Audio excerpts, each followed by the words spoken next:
Saldi col pienone dopo un sabato da record. Anche la domenica è stata da tutto esaurito per i negozi del centro di Treviso.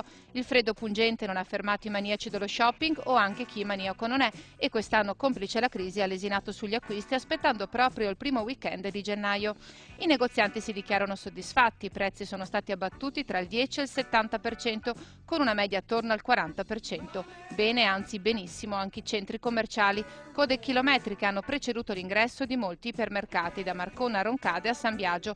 L'Ascom però frena l'entusiasmo, ricordando che il 2010 sarà ancora un anno stazionario per i consumi. Volendo essere realistici, ci si aspetti un 2010 di transizione, perché di più credo che sia difficile.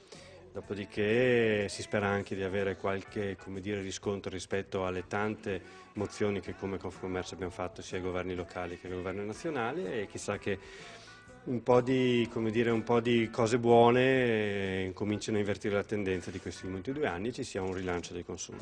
Secondo lei questo boom di presenze per la prima weekend, per la prima domenica di Saldi, sta a significare che c'è una ripresa di fiducia da parte dei consumatori?